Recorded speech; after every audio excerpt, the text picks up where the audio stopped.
Hey everyone, you're listening to Hocked Unloaded with writer-director Steve Drake and producer Rachel Franz. This is the podcast where we tell you about how we made our first feature film, Hocked. Each week, we'll bring on a new guest and they'll share their experience of what it was like making this film. On this episode of the podcast, we're joined by Drake. While he is the proud father of the director, he also had several roles in Hocked, including playing an unrecognizable version of himself, Jimmy. Drake also provided original music and served as a creative consultant. We hope you enjoy it.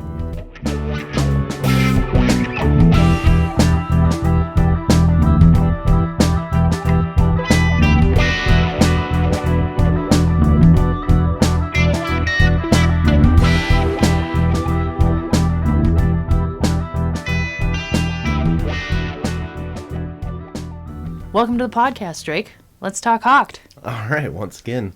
Hello, Drake. Hello, little Drake.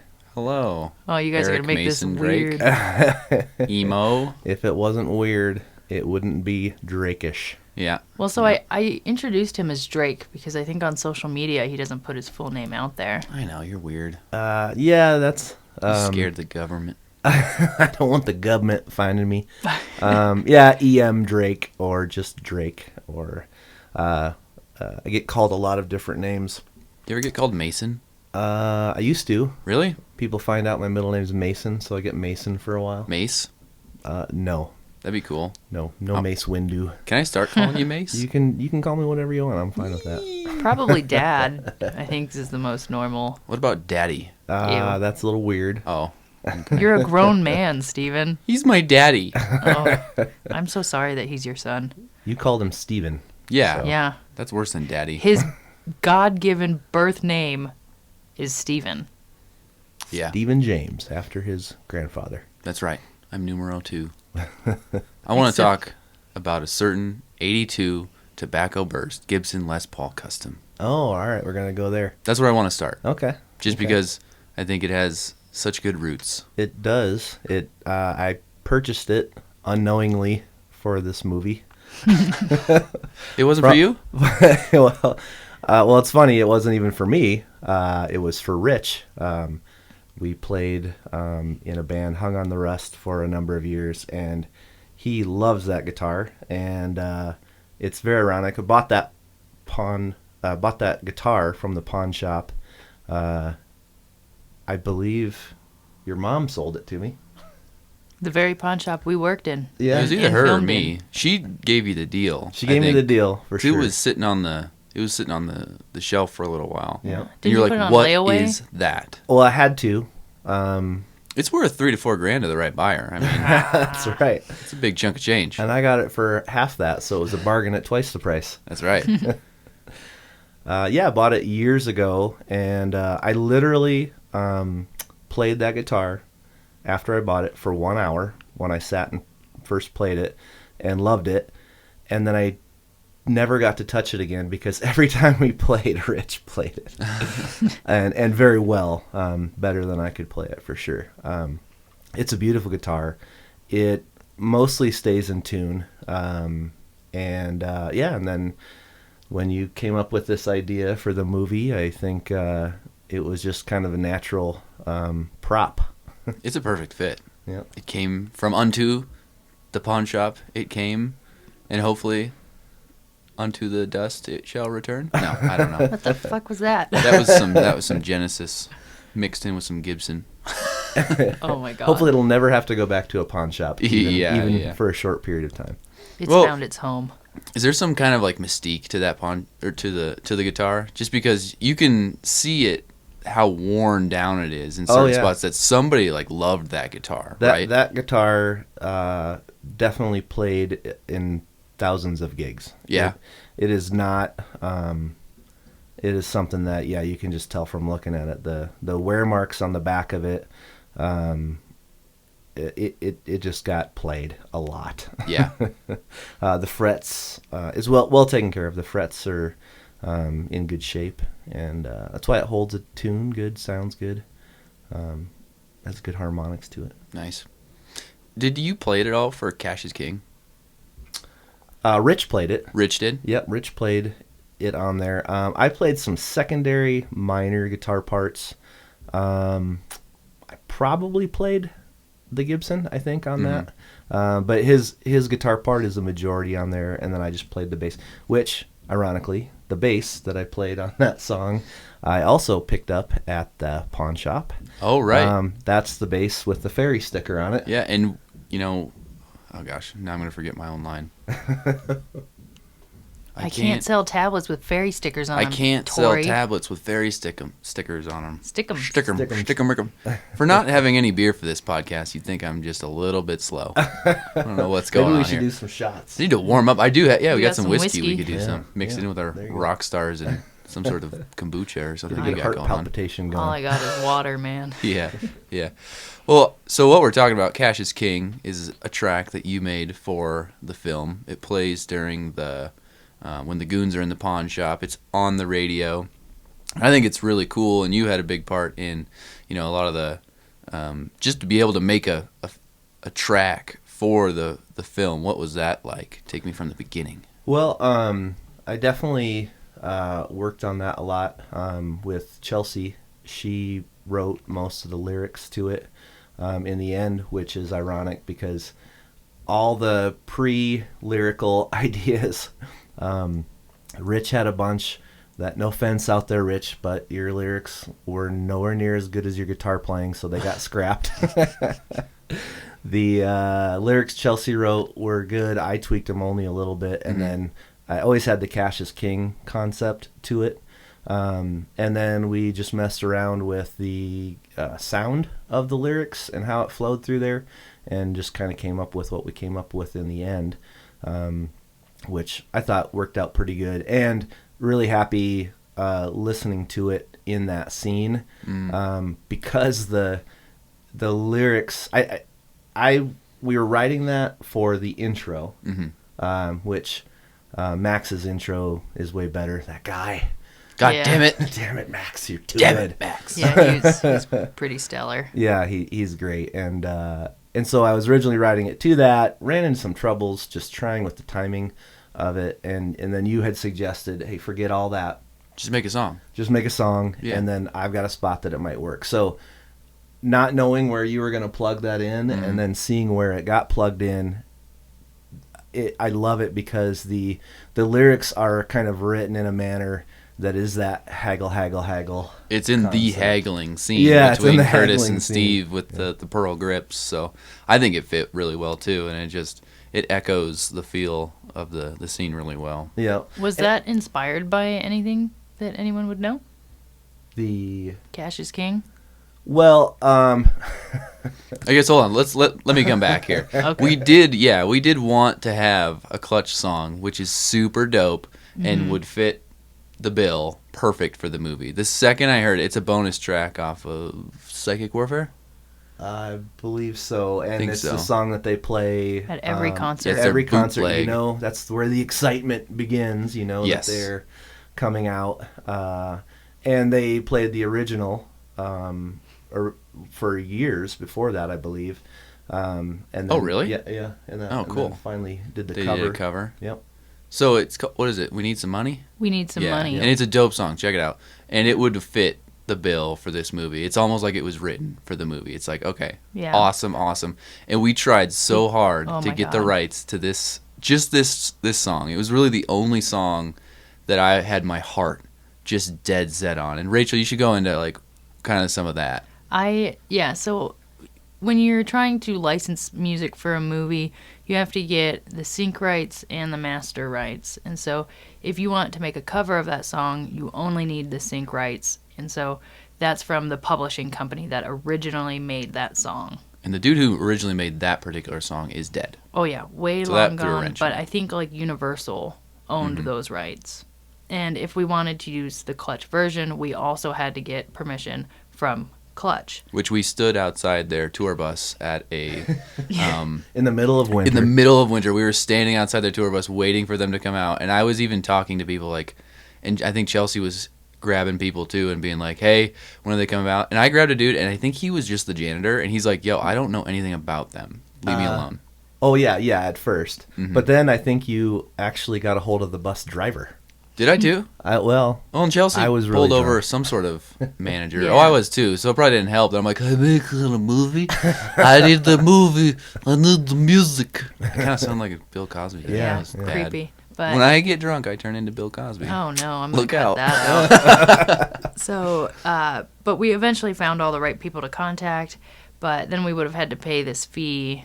Pretty incredible to fee, right? use. Yeah, it was quite a bit. It was thousands, and it was Like we could only 5,000, I use think. it 5,000, for a so. certain term, and it was very short. Yeah. Like, So we could only put it in the film for like 3 years, and then after that we'd have to reapply to keep it in the film. Yeah. Otherwise, we'd have to pull all the versions of it existing and re-put it out with Mm-hmm. something different, unless we wanted to keep paying that fee every so often. Right. And we had written a letter to Clutch, being like, "Come on, be cool, man."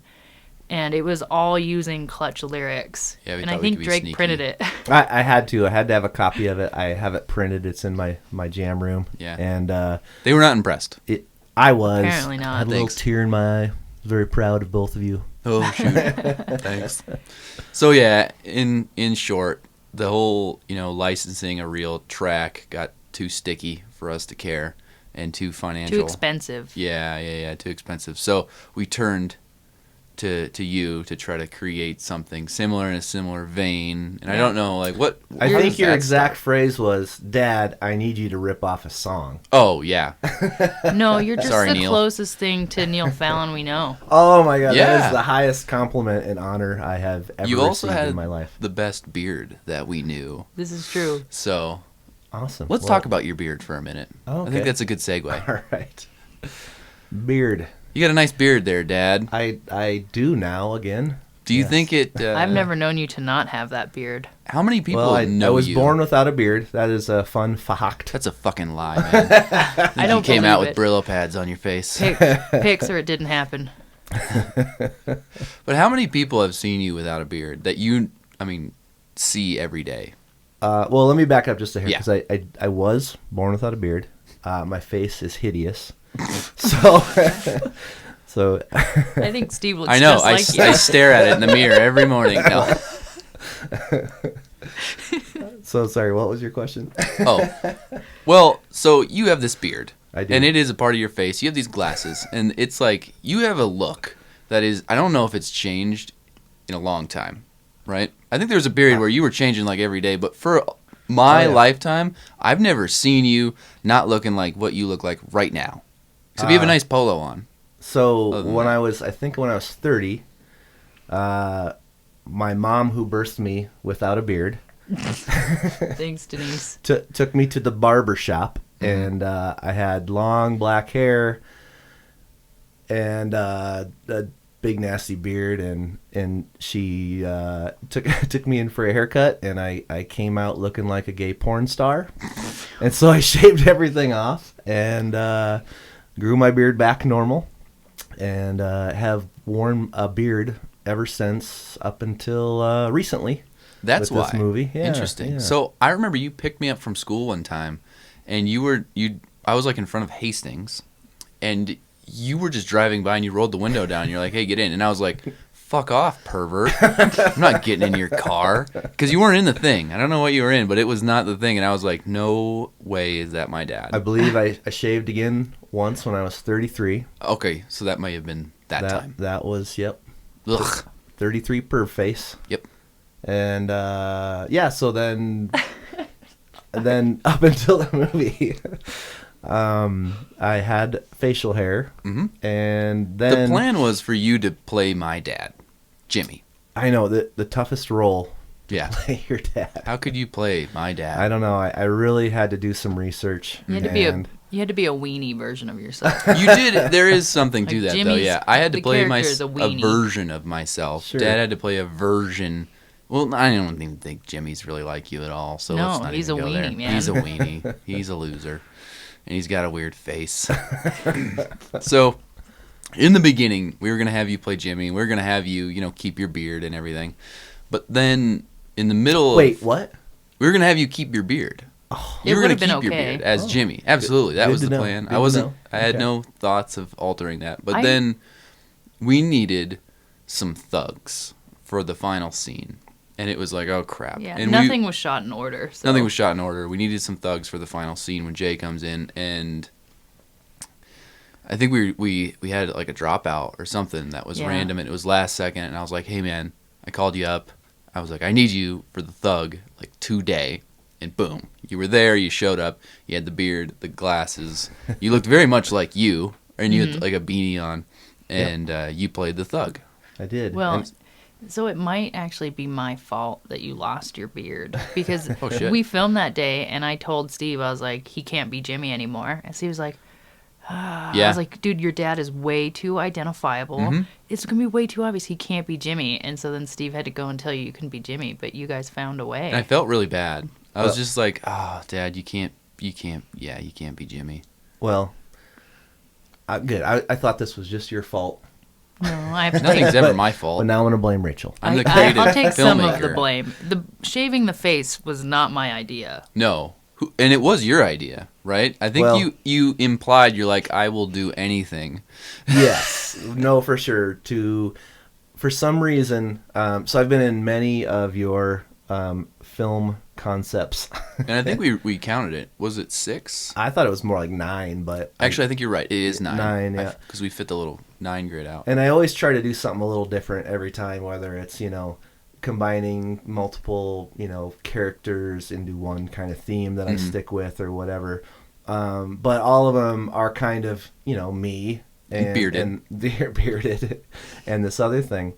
When I played Ed in Gangster Class video, Excellent video. that Go was check the it out. first time I shaved my head with a razor, which I do once a week and Yep. I have done since then. I take credit I for your didn't know bald head. that. I'm not Yeah. gonna lie to you. I did not know that. Yeah. Congratulations. Gangsta Class. Because we needed somewhere it's like, we need you to look like just the most evil dude ever. And you're like, well, I could I probably don't shave think my head. you It's look- like, do it. My sunglasses, which are Oakley Mars, I've had them for 27 years, I think. Holy now, shit. whenever they came out. I lose Yeah. chapstick every day. Well, if you bought a $400 chapstick, you'd probably hold on to it. So that's my advice on sunglasses. So, definitely said I would do whatever I needed to do to get more than one role. I felt like, well, I always had one role already, but I knew that I could do more and wanted to for sure, even if it meant that I was going to have to get back to my little bald baby face, my butt chin. And so my idea was, and I'd been dieting plenty for any part because I thought, well, I just wanted to not look fat. And so I've literally since I found out that you were going to do the movie, I stopped eating dinner. I remember that. Do you still do that? Are you okay? I don't eat dinner. I eat dinner about once a week. I eat giant breakfast, giant lunch, and then I drink Miller Lite for dinner. You only drink frog piss for dinner. Frog piss, Got it. yes. Frog piss for dinner. Mm-hmm. So I lost plenty of weight. And then, and that's kind of where I'm at as the, am I a goon or a thug? You're a thug. The goons are Curtis and Clay. The thugs are you and Duncan. I get confused a little bit. But Hold on. I just said that you drink frog piss for dinner. That's not true, obviously. But for Cowboy's scene at the end when he's dipping the darts in frog piss, it's Miller Lite. So Why did you choose to use Miller Lite? because had he one. stole one from me. I had one, and I don't know what. Oh yeah, it was in the fridge. Dad keeps a stock of Miller Lite in my fridge for when he comes over. He can just continually. Sometimes I will like spread around things at people's houses, like Miller Lite, horseradish. Yeah. Oh. He has caches And, around town. Yeah, and it used to be Jack Daniel's Old Number 7 mustard until they discontinued it. Yeah. Damn You never know Jack when you're going to Daniels. eat at somebody's house and you want to have, staples here. But Yeah. Sorry, I took it off path. I just didn't want people to think like, okay, this dude drinks frog piss, and they just said it. and actual it's weird. frog piss. Yeah. Nope. It is my drink of choice for sure. And so in that part of the movie at the end, that's where I'm, kind of lean, mean, thug machine. Yeah. And then when you guys decided you were going to be mean to me and make me shave my face, Yes. I quit dieting immediately. I figured this character needed some girth to him. You needed some neck girth. I always buy tri-tips when they're on sale. $2.99 pound tri-tips. I love them. Town and Country. Town and Plug. Country, local Town and Country foods. I'm not only a thug, I'm a grocery store manager. Fun fact. Fun fact. So I decide I'm going to start eating tri-tip nonstop. Pork rinds. I ate 4 cases of pork rinds. Jesus Christ. He's basically Christian Bale. I was basically like trying to be 2 Christian Bales. And I gained back probably 25, 30 pounds. And so it was very easy when I shaved my face. And you tucked in the shirt, and it just bulged. I wore an orange shirt and blue jeans. Yep. Tucked in. This is completely opposite of anything that I would normally do. And took out my earrings and my eyebrow ring and have a birthmark that we covered up with makeup. And so Chelsea took a picture of me when we did that shoot and brought it to work and showed 2 of my coworkers, one of which I've worked with for 16 years and see him every day for the last 5. He's like, gosh, that guy looks really familiar, but I have no idea who that is. Another guy, our security guy, who is incredible at facial recognition. Right. It's probably a big part of his job. He remembers people and vehicles and picks them out in a crowd. Could not identify me, could not recognize me. So I felt like, mission complete there. Yes. Now it's time to go steal the Declaration of Independence. Yeah. So then back to no dinners. Good. Yeah, and you look normal now. Thank God. It took you like 2 days to grow the beard back, so it's not that big of a deal. Well, but didn't you take a vacation from work? You timed your vacation so you wouldn't have to show up bald-faced. Well, yeah, sort of.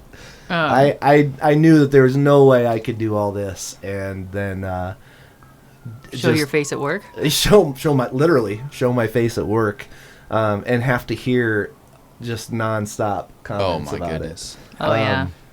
I get that anyways when I show up on the weekends. They're like, "Oh, are you incognito? Oh, I didn't recognize you without your clutch hat on." Yeah, I know. So. We gave Kevin... Wait, by the way, I have a different clutch hat on. So in case Neil Fallon's out there listening, do not think that I don't wear a clutch hat 24/7. You already told him you ripped off his song, man. He stopped listening. I think we gave... Wow, somebody's getting arrested outside. Somebody's dying Sorry, outside. guys. You can hear those sirens. But we gave Kevin and Rich so much credit for being so good at this, and I had no idea what you put yourself through physically for this, and you're an unsung hero, Drake. That's why we talk Hocked. Yeah. Well, I do my part. And that wasn't your only role, though. I mean, you were in the background in a couple scenes, too, I think he ended up being on camera in 4 different roles. I know you were a barfly, and I don't know if my visage made it into that one. You might have not. But I sat there a bunch. Yeah. and drank at the Hofbrau. Don kept pouring me his... those Bloody Marys. Bloody Marys. That was awesome. Go see Don at the Hofbrau for a Bloody Mary. Tell him Drake says hi. Is it Hofbrau? Hofbrau. Or is it Hofbrau? It's the Hofbrau, but... Oh, Hofbrau. Hofbrau. Hofbrau. Okay, got it. Didn't know that's what we're doing. I like it. Well, cool. I want to bring it back to another dark day. I think you know what I'm talking about. What did you do, Steven? This is the first time that we're going to talk about this publicly. And I just... There was a day, and I should have looked up what day it is, and you'd think it would be burned into my brain. But there was a day where I was editing... this is at the very end of shooting. We had just the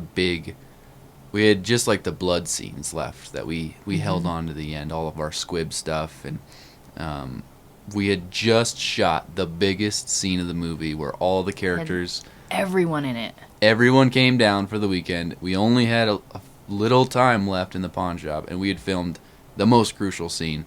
I had dumped everything onto the laptop the night before. I was playing around with it that night, and then I fired up everything that morning before I came to work, and I was just checking stuff out because that's kind of what I did. We were moving so quickly. I just wanted to make sure that we got what we did the prior day to move on to the day that was happening.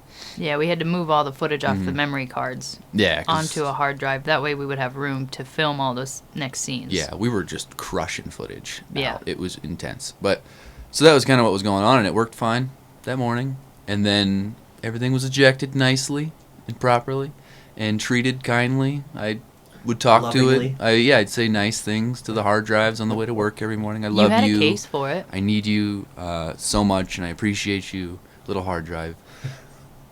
I should have made 2 of you, little hard drive, because I plugged it in at work that day, and it did not fire up at all, and my heart just like made that sound inside my body. I remember this day. Yeah, everyone remembers that day. 'Cause I'm a worrywart. And I know we've talked about it. If there's something to worry about, I worry about it. and I don't. And Steve doesn't worry about anything, and he told me that, and I think I did everything I could not to cry because I was so stressed out, and I was just like, oh my God. Well, I remember that day. I kind of came over here, and you were were yakking very with me, quiet, and I just wasn't saying anything because I was just like panicking and trying to do all these little things that I know to do to check it out, like checking different chords and making sure on different computers that it's still not firing up, because that's happened before, and it's like, oh, it kind of just had a brain fart. But it wasn't this case on that day. So I ran into you, Dad. Yeah. Tell me about that. So Here comes a lecture. it was a dark day. Yeah, well, let me start at the end and work my way back, and then come back around, I guess I should say. The end result was when Steve tells me this, I'm like, well, you didn't make a fucking backup? And he goes, no, Dad, I didn't make a fucking backup. I wouldn't be talking to you, Dad, if I made a fucking backup. And I'm like, oh, all right. Of that scene, let's be honest, people. I had backups of every scene prior except for the most crucial scene in the movie that was currently kaput. So I felt bad because as it's coming out of my mouth, as any parent knows, when you say something that you want to not say and you have to keep saying it to the end, you're like, that's crushing. he didn't need that. But no, this is a good story because it's a happy ending. But It's mostly happy. It's an expensive ending. yeah. But the end result is you guys made a movie, and good job. Thank you. But this story might be a little long, and everybody needs to stay with me and remember, Hunker down for a minute, because I got to go to the beginning of this one. And when you guys invited me to the podcast, I've been thinking about this, and I think you have to go back to the beginning. Oh, God. Like Steve's birth. I don't want to know the beginning of me. In the beginning, Steve was born. Oh. We're going to hire you for some voiceover work. He was the man that had an idea for a film. Stephen Drake is.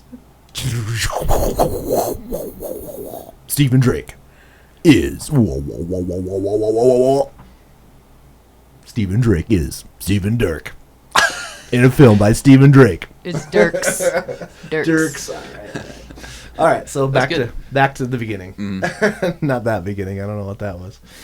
So Steve says, Dad, I want to make a movie about the pawn shop. What do you think? I said, well, you keep saying this, so why don't you just shut up and do it? Yeah. Good ideas. He's got props. He's got the location. He's got a little army of people that he can always call on that'll do whatever he wants for free. For some fucking reason. For some reason. And so he starts writing it. He's got some ideas, and then it comes to filming and casting, and he says, Dad, I need some thugs. I need some goons in this movie. He's like, who do you know that would be good for this? And I'm like, God, who do I know that's thugly? Thugly? Thugly. And I'm like, I'm kind of thugly. I'm thugly-ish. And then I'm like, oh my God, the three people that came to my mind immediately, Duncan, Brooke, Yep. and the hippie. All of which got roles. All of which got roles in the end. The hippie wasn't thugly enough, Nope, apparently. he wasn't thugly, but he was missing a finger. He was. Which was- And this is where, as the creative consultant for Single Six Media, Correct. I appreciate you taking my idea Mhm. and running with it. Fun fact here. Fun fact. Single Six Creative Consultant Media, Single Six Media Creative Consultant position. Mhm. I don't know if you guys know this. It's actually the highest paying position in the company. Even though it's $0 a year, there's no debt. So see, That's true. I didn't know if you guys knew that, but I'm actually kind of like the CEO of Single we Six we Media. are very much in debt to our own selves. You're like, so I'm gonna need you guys to get to work. That'd be great. So yeah, the hippie comes in as his character. He's Chainsaw Guy. He's Chainsaw Guy. He definitely hippie is like Ben Kenobi Mm. in the desert of Tatooine. Okay. He's the guy, the man, the myth, the legend. He The hip, the hop, the hippity hop. is the hippity hop. The He's hippity the hop guy don't that's stop. out there that you don't really know anything about. He's elusive, and but when called upon Yeah. for a great deed, Mhm. he comes out of the woodwork. He saves the day, and then Darth Vader strikes him down with a lightsaber, and you don't see him again for a while. Oh, He's a hermit of hermits. that's true. And he was definitely in my mind as a thug or a goon, and pitched him a couple times. Him and Duncan, I believe, were the two first ones that I pitched to see if those guys had any interest. Mm-hmm. And just for whatever reason, they couldn't make it. But the funny thing is that Duncan kept saying like, no, I don't, you wouldn't want me on film, I'm too ugly. Yeah, Or he'd he say like, kept oh, saying my that. face will break the camera. He's like, what if my hands were in it? What if just my hands were in Yeah, it? he's being weird. I know, and I'm like, well, that's not how a movie works, but We're not Tarantino. We're not going to only put your feet in a shot. no. But he keeps saying this, and I think he had interest, but he really didn't. He didn't want his name in it. Yeah, he wanted to help me too. He wanted you could to tell. help. He's like, I want Absolutely. to help. But Just- but it was like, well, where's this gonna fit? Who knows? Mm-hmm. So time goes on, characters get picked, and then I think we are. Where are we at? You had the goons, Mm-hmm. which I tried out for, sort of, and In a we're- bathroom. we're nowhere near. He's gonna crush anybody for that part. Yeah. And his brother did great, and that just made sense Mhm. too in its weird little way. How funny would it have been, though, if both of Steve's dads were bad guys that were supposed to be brothers? Weird That family would've been dynamic weird. you guys We got. could have called Jared too. Yeah. Just had the trio, the triplets. Yeah, all Get three of everybody Steve's in. dads. Wouldn't that be weird? So Duncan doesn't make any of the movie stuff yet, and he keeps kind of putting it off, like, no, you guys don't want me, and I don't want my face in it, and and I tried to get Brooke Mhm. in too, and there were some scheduling conflicts. I couldn't make it or whatever. But the day that you asked, hey, I really need 2 thugs, I need them today. Mm-hmm. Duncan was on the spot, shows up looking better than I did. I was a little jealous there, and so it was great. We did the scene. I had to learn to hold a gun left-handed, Yes. Yeah. pretend to shoot left-handed, and stick a gun in my butt crack left-handed. Sure did. Which I think I did quite well. Because I had so many opportunities to do it over and over and over again. You did great Well, direction. We didn't want Get it that to gun look in your like butt. you weren't left-handed. Which I am not. So we filmed this. You guys filmed that. And then it crashes. Yes. And so I'm like, oh my God, Duncan's mug broke the camera. Jesus Christ. Duncan, He what is- have you done? It broke the He is footage. Ben Kenobi. He looked into the future. Yeah, he knew. Thanks for the warning, Duncan. Yeah. So I did not. I've not told this to Duncan. I didn't want to break his poor little heart that he broke the camera. He's probably going to listen to this. I saw him commenting. I'm sure he will. I'm sure he will. I hope he does. Sorry, dude. I hope he understands that we're all fugly. I don't think he's thugly. I think No, he looks like a thug. It was perfect. I think Typecast. Duncan, Brooke, me, and Hippie, if we were walking in a dark alley, I think people would I run. would run from you screaming. guys. Yeah. Yeah. Cam's grandma has the greatest story ever of the first time she laid eyes on you. Because, like, she was picking up Cam from school, and she your sees chain and Steve your talking to parachute this guy pants in and- all black with a chain hanging out of his pants, an eyebrow piercing. He's got these fucking crazy-ass sunglasses and a beard. And so she was like, don't talk to that man. And Cam, You probably had like a 6-inch braided goatee. At Yeah. Yeah, that point. probably. Yeah. Cam's like, that's Steve's dad. She was like, what? So, Yeah. yeah, people would run from the three of you, for sure. And perfect for the part, I think. Duncan. Yeah. Duncan did looked great. great. And then Brooke finally got in as what is he? He's in the photos on the SD card as the drug dealer. Yeah. He's in like the goon boss. Goon I think boss, is his yeah. official title. He's in the credit scene too with Oh, yeah. with Detective Yeah, I've been Connor. thinking about you. Mm-hmm. Yep. Yep. Yeah. Yeah, those guys are great. And so knowing that the footage is bad Mm-hmm. and coming over to see you, I will never forget walking into the house. There's no lights on outside. It's dark. There's no lights on inside. It's dark. I know Steve's there. I called him. Yeah, Dad, come over. I'm like, Yeah, "All right, do what's whatever up?" you want, man. It doesn't fucking I'll matter. talk to you later about it. There's no movie. It doesn't matter. And I walk in the house, and I turn the corner, and if you go into Steve's house, it's kitchen, and then far off, and you can see it directly, but far off is the dining room. And I turn the corner, and it's black in there, except for one light on above the dining room table. And at one end, which is the scene in the movie where Steve and He's Cooper, having his coffee. yeah, he's having coffee. Cooper's eating breakfast. It's that scene, but a negative version of it. Complete opposite. Steve's sitting at the same end, and all you see is the light above the table with Steve kind of shadow-faced on the one end, bent over, hunched over, with this big frown on his face. It's so sad. And then on the other end of the table is Cooper. And Cooper's looking at him the same way. Neither one of them are talking. There's no noise. And Cooper's just staring at him. And I'm like, what the hell are you guys doing in here? And none of them look up. They're locked in this, like I don't know how long you guys were sitting there. It looks like must have been hours. Just sitting there staring at each other. And it was just the saddest, most gloomy thing I've ever seen. And then shortly thereafter, I kicked him with the, did you make a backup? But then you sent that hard drive pretty much around the country. to Yeah. 5 different locations, I believe it was. For real, they had never seen something like it before. And these were the biggest, baddest dogs in like the entire industry for recovering footage.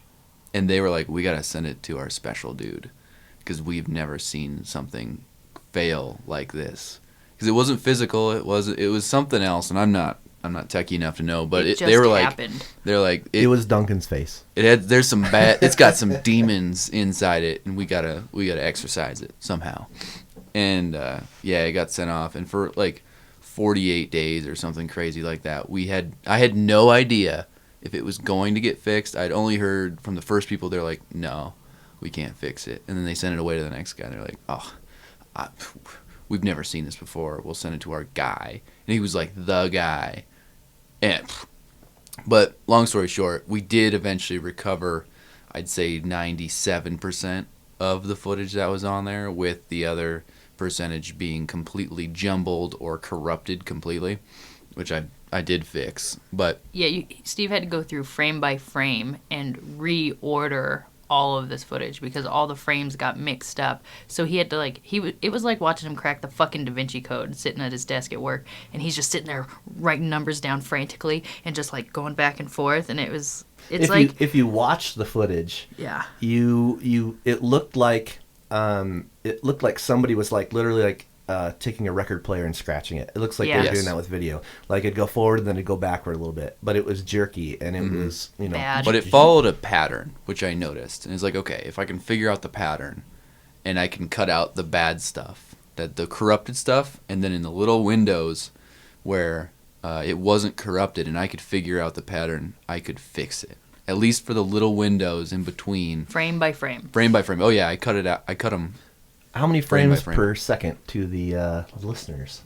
Well, we're shooting 30 4K. frames Yeah. per second in that particular. How much overall footage do you think you had to go through time-wise? In the final scene, there's probably 20 shots that I put in that I had fixed. Time-wise. But how long is each shot?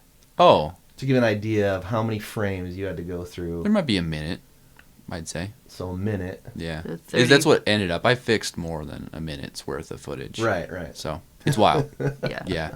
And the first clip that I fixed was the clip of Duncan, and he's pouring gasoline on the pawn shop floor.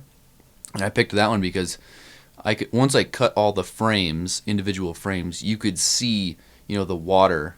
It was rusty water. It wasn't gasoline because that old jerry can was so old. But you could see the progression of the water coming out of the jerry can.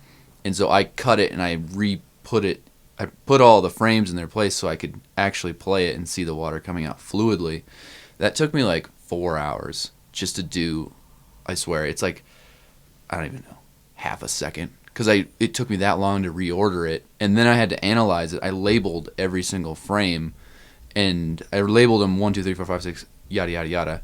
And then once I had fixed it, you could see the numbers and how it was all fucked up. So it'd go 4, 1, 2, 3, which is the firing 6, engine, 5, order 6, of the 7, or Volkswagen whatever. thing. Oh, good. Yeah, good. I should have just Fun asked fact. you. You probably could have told me. No. And so once I had figured out the The Da Vinci Code. code. What's the code? The Drake Code. What's the code? I That's what I figured call out the it now. code. Then I could go through and I figured out a way that I could relatively quickly. What I would do is I would count 4 frames. 1, 2, 3, 4. I'd select the prior 2 frames and move them back 1 frame. And then I would count another 3. 1, 2, 3. And do the prior 2 back 1. And then count 3. 1, 2, 3. No, nobody's following you right now, but I we're have glad a that you video of fixed it, and I'll show it. And I'm Yeah. very proud of it. as you should be. I think anybody that knows Steve and has seen how Steve works can kind of see how his mind works because he writes everything down. The sketches that you It's used, the scrawlings of a schizophrenic person. it kind of is. Well, even right now, I'm looking over. You've got this sheet of paper underneath your computer. Yes, That's written all over, and I think I do. some of that might be your writing too. No way. No, No. All No, right, it's I'm, all you. I'm all slowly me. trying to train him to put them in organized patterns, but They are It's- organized in my mind. it's always deciphering a web, basically, with Steve. But that's how I think you're able to film out of order so well. Yeah. Ironically, that's how you're able to figure out how the film was out of order, which is just crazy.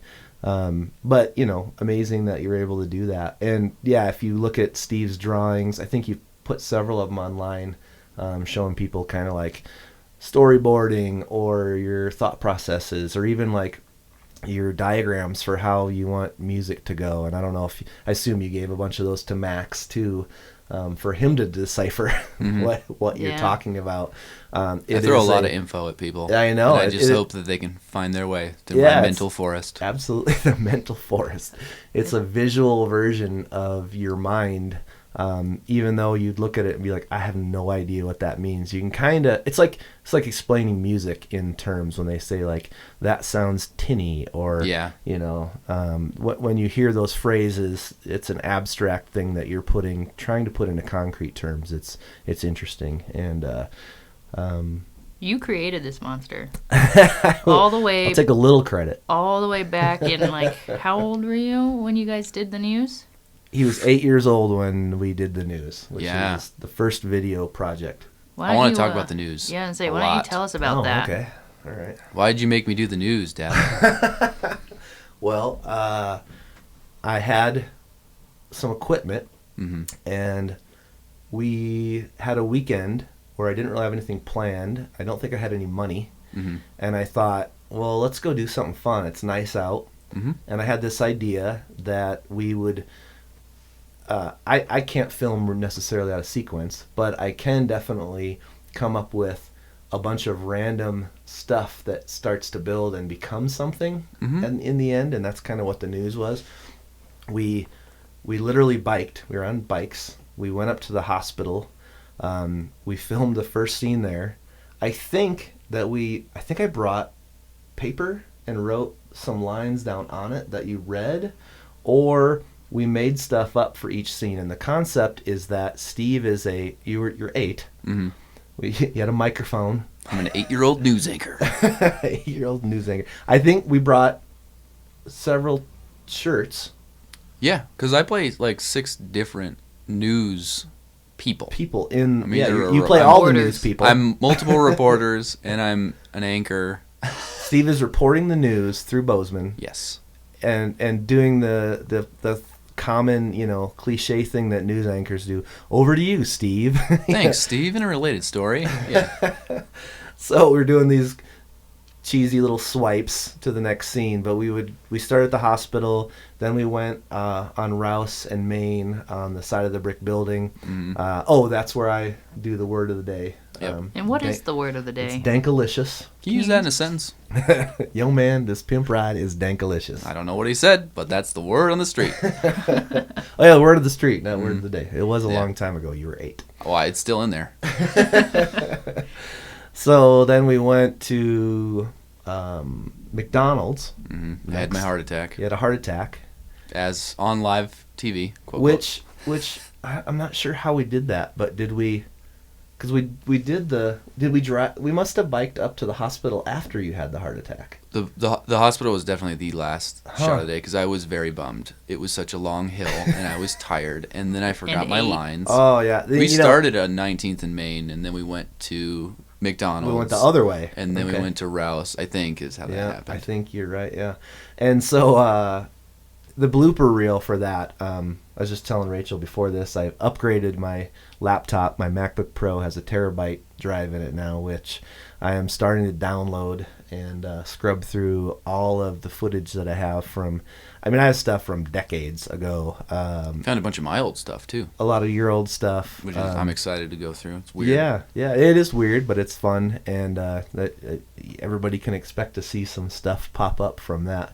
Little good tidbits of things. I'd say 2 things pushed me to be a filmmaker and probably eventually make this movie. And I think one of them was the news, because it was just so fun to do, and I immediately just wanted to like make my own movies and my own videos, and I immediately stole your video camera. So that was the end of your video career.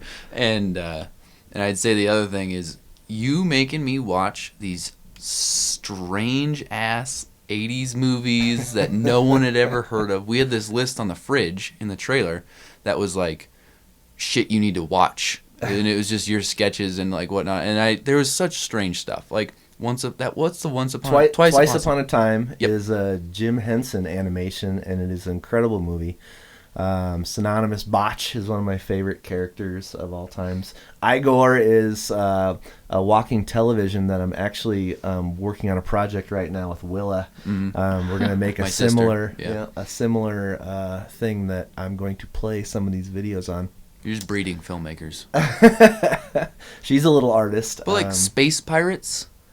Yeah. What the fuck is space pirates? And like, you know, Pan's Labyrinth, that's now a big one, but I mean, back in the I day, love did you that movie. Kroll? Kroll. All these weird Kroll is a fucking good movies that people are like, what the fuck? And I was probably, I would be at my mom's house or my grandma, and I'd be watching like Franklin, like about a little nice little turtle who's like, I'm gonna learn something nice, and then I'd go to Dad's and he'd be like, yo, we're gonna watch Kroll, or like Predator 2.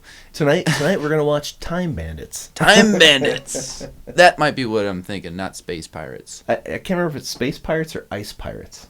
There's probably that one too. So what I'm saying is, man, I have such a weird background of knowledge that I think has affected my ideas of filmmaking, and I think it started with you. Well, thank you. I will take that as a compliment. To me. Well, I think it's just You sick little monkey. Lots of Ren and Stimpy was in there too. Tons of Ren and Stimpy. Oh my God, yeah. But it's just crazy, and I think the news wasn't the first one that you wrote out. There was quite a few little skits that we would do on the weekends. Yeah, we got a few Just more. random things. But then I stole the camera, and that was kind of the end of that. I had to buy one on eBay, which I think actually you stole again to film the pawn shop commercial. I hope I get that back someday. No. It's actually right over here. Oh, okay. We have it. If you want it back. I might need it back at Yes. some point. No, dude, Yes. that's going to be worth like so much money someday. Yeah, things were like $500. But Come on. it was that was a couple awesome compliments that I received from the movie. The best one, and this is going to sound weird, is I didn't see you in the movie. Yeah. I didn't recognize you in the movie is another one, but I didn't see you in the movie is great because I feel like I accomplished that I was in the movie twice, and nobody recognized me directly while they were watching it. The other one was there were people that actually thought that the pawn shop commercial was original footage. Yeah. I love it. Well, we actually shot it on a high 8. My Your high 8, But he hasn't gotten back yet. That I haven't gotten back yet. Thanks for catching up, Rachel. $500, dude. That was for the listeners. Oh yes. Okay, they don't know what we shot it on. And then I did like that you used some of the footage while I came back, I think, to film another part with Tom Clinkety Clank Feger, Clinkety clank. who I knew would be great for this part, and I knew he was going to be wearing a dress. So I brought pants for him to Yes. wear. And it is, here's another fun fact. Fun fact. Fact. If you look close enough, you can see his sweet pea wristband that he's wearing. That's true. Yeah. But we did make him change his dress. Yep, he wore pants. Yeah, Steve Dirks' grandpa couldn't wear a dress. He couldn't be wearing a dress. No. Speaking of wristbands, the 3 that I wear are all the original Single Six Media. Whoa. Wrist- Single 6 wristbands. films. Oh, yes. Those said oh, yes. Single This Six is prior to the Films. media even. I can't tell because they're wore out. Yeah, they're just, gone. They're just smooth They're just black black. bands. Yeah. Yeah. Pretty cool. Actually, funny story with Clinkety Clank. He wasn't the first person we had in mind, right? Because I had called you and I was like, I just need an old man. And I really didn't want to ask my grandpa, my real grandpa, to do it because I had no idea what he was going to think of this film because he is the OG pawnbroker in Bozeman. And I was concerned. I had inklings that I didn't think he was going to like it, how we portrayed the pawn shops and whatnot. Spoiler alert, he loved it. And I actually, that was awesome. But I didn't want to ask him to be the grandpa in the film because the grandpa's a total, dick. Grandpa's a dick, and he's like this nervous about the government kind of character, overly. So I didn't want to ask him, and I think I asked you and Chelsea, hey, we need an old man. Any old man will do. Chelsea even went to the bar next door and was just the cat's paw. Randomly asking old dudes if they'd want to be in the film. Yeah, she said she got some interesting looks. From that, but Let's go make she's a on the porno spot over for- at Debo's. Yeah. There's gimp dungeons under pawn shops. Yeah, Every one of them Yep. has Every one. one. Yeah, it's a requirement that the city has you build one. Yeah, yeah.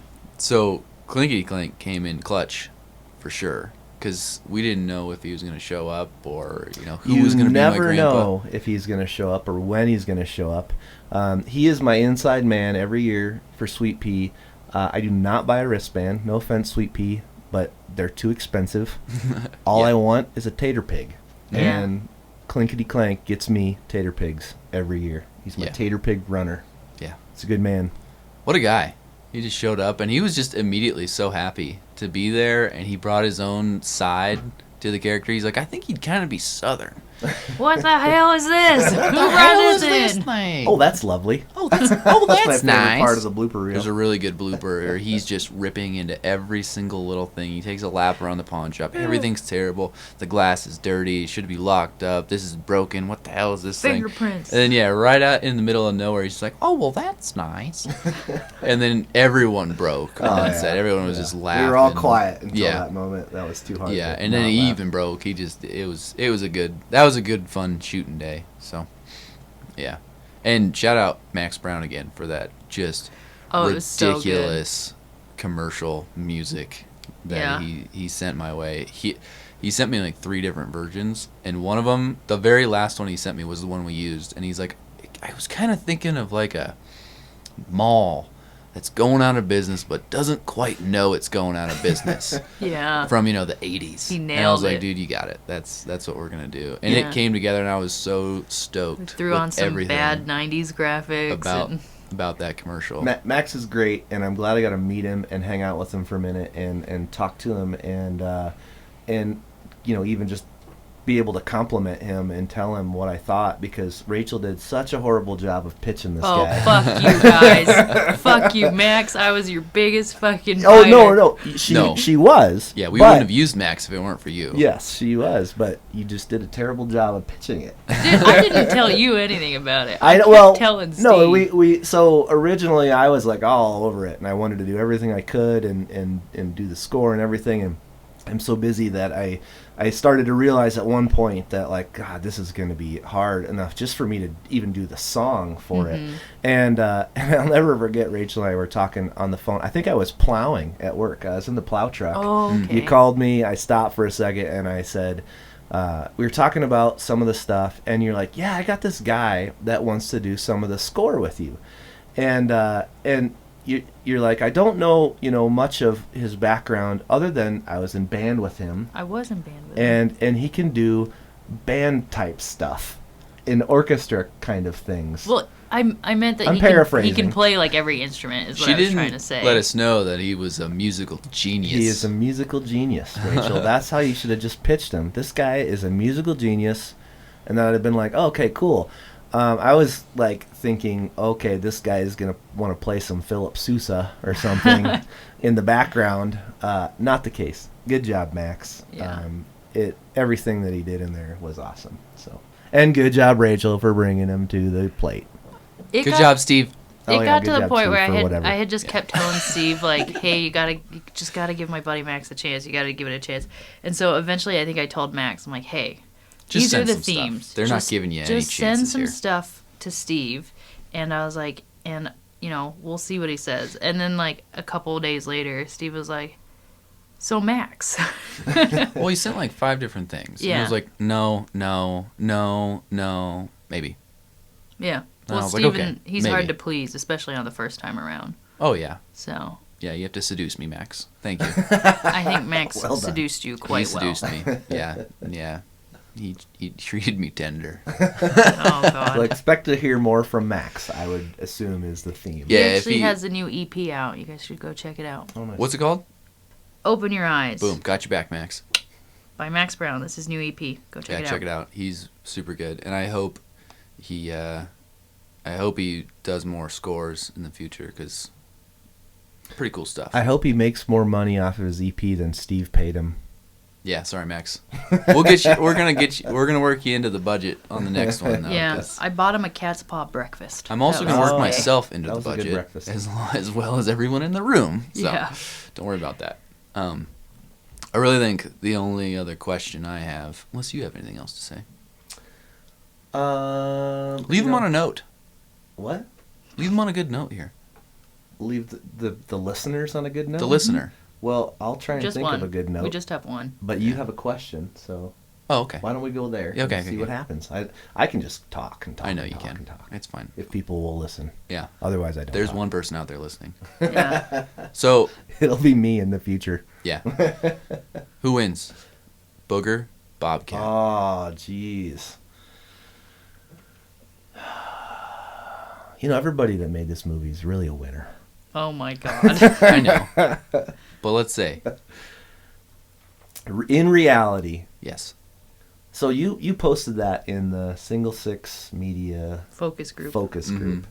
And I think you got pissed off at me because I added yelled at you. something. Oh, yeah, you Yeah. did. What'd you add? Well, what did I add? It was Mere human or something like that. Man versus Bobcat was the question. Oh. And those were the 2 options. And then I added a third option of Booger. Yeah. 'Cause he Which was then like, probably blew up, and people were like, "Oh yeah, Booger can Of take a course, Bobcat." Booger could. Yeah.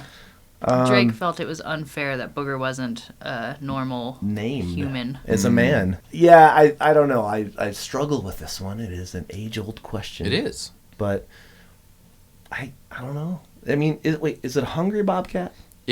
Someone's leaving that scenario alive, and the other's dead. It's to the death. To the death. So Cage match. whether the bobcat has to be starving, which most bobcats are just starving because they're in the wild. That's why they're on the hunt. Or maybe it has rabies. There's lots of variables, but I just want to know, toe to toe, Booger, bobcat, who's coming out alive? No weapons. He's the weapon. He's the weapon. It's the victim. Have you seen these hands? I felt left out. Mm-hmm. I think it's a brutal battle. It's a bloody battle. It's bad. And in the end, they both bleed out and die. Because they're so far in the woods. Because the bobcat has a natural instinct and is a killer. Mm-hmm. And Booger just does not want to be wrong. Absolutely. And Very stubborn. This is my gonna favorite fight to the answer death. yet. Mm-hmm. Anyways. This is my favorite answer we've gotten.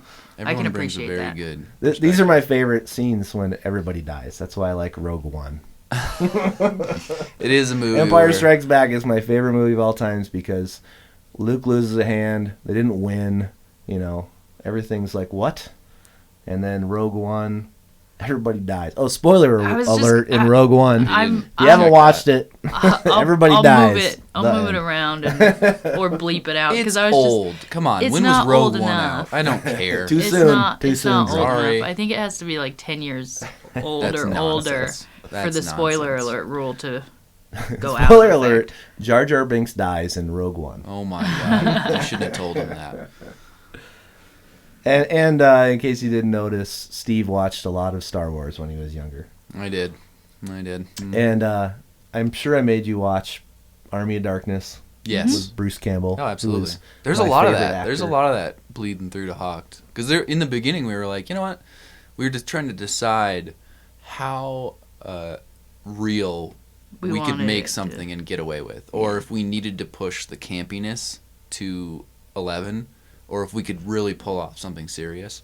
And I think we got a healthy middle there. There are super serious scenes. There's some campiness to the movie. But overall, it's just this weird mess. Speaking of Evil Dead and Army of Darkness and, you know, just some of the gory stuff, I got to give you props, Rachel, for your makeup. God damn it.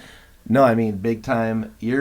All your special effects, bloody, gory, or, you know, punchy, cutty stuff is really incredible. I saw you with the pistol whip face. Mm-hmm. I thought it was real.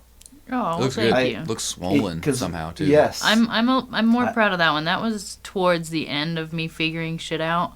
So that one I think is passable. The saw early him. stuff, I'm like, oh. Yeah, I saw him, and literally the first thing out of my mouth was, "What the fuck happened to you?" Oh, yeah, I remember that. I was like, no, it's fake, man. It's all good. Yeah. Well, no, not at first. Really? You said something to the effect of, like, yeah, I got punched in the face, or I got pistol whipped, or something like that. That sounds more like me, actually. Yeah, and I was like, oh my god. And then I was like, no, wait a minute. Because you had that He's smirk. making a movie. Yeah.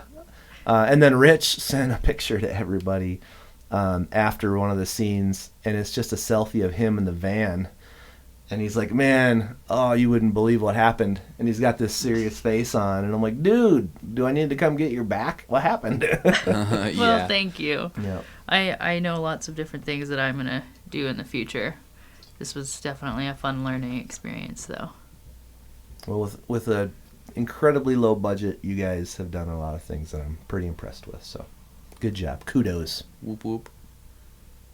That's all I got. I'm out. Yeah. I'm out of questions. I'm all Hocked unloaded. Yeah, I think that's it for this week. Nice. Well, thank you guys for inviting me over. Thanks for being here, dude. Yeah. And if you want me to do another podcast as a different person. I don't know. Would you shave the beard? No. Yeah. If you come I back, don't need to, right? Can anybody see my beard? Yeah. Look at this. We're doing video. yeah, if you show up with a shaved face and you just knock on the door, we'll have you come in as Jimmy. Yeah. Yeah, we'll even bring you frog piss next time. Jimmy is the kind of guy that I feel like I would be mean to. Like, I just feel like I would bully him naturally. Well, the idea of not only gaining weight, but holding my back straight and my chin in, and then Yeah, it's very rigid and awkward and You almost just look like a perfect. turkey. and my teeth are Yeah. always a little crooked, so it's like making that smile and holding my face as much as possible.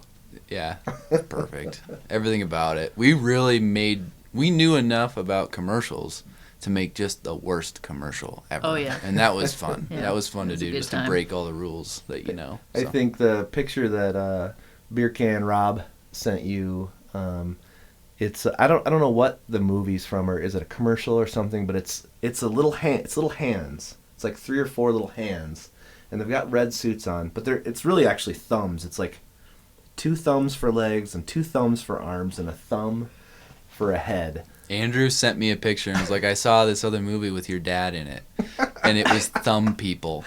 Okay, so in Rich's episode of the podcast, we talked about, I was like, have you guys seen Spy Kids? You know, where they've got the thumbs?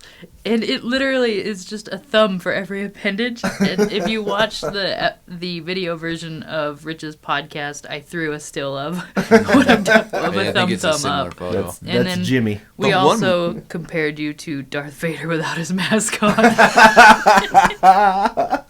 Yeah, I could see that. One other movie, though, that we watched was Thumb Wars. Oh, that yeah. probably no one has heard about. But it's a satire of, I guess it's a parody of Star Wars. But they have like the annoying orange style animation on thumbs. Yep. And that's how they filmed it. They were all thumb characters with the little annoying orange eyes and mouth, and it was ridiculous. The best part of that is the Princess Leia thumb shows up, and they're all kind of running, and they all look at her, and she says, "I escaped somehow." Yeah. I escaped somehow. It's like Let's go. they were able to cut out having to film that and move on, and making fun of it along the way. And I think that is such an interesting concept and such a guerrilla way to do something. And I think you maybe learn something from that. I know I do. I like to create something out of whatever happened and then figure out a way to justify that that's how it happened. Yeah. Yeah. Less is more if you can pull it off right. Yeah. Alrighty. I think that's going to wrap it up. Thumb people. Thumb people. Thumb people. Thumb Thumbs people. up. Next week, we're talking with Theron Fontaine. He had multiple roles in the making of Hocked. However, none of it would have mattered if he hadn't lent us his shop to film in, which he later Keep up robs. to date on all the Hocked things that we're doing and where we're doing them by following us on all the major socials at Hocked the Movie.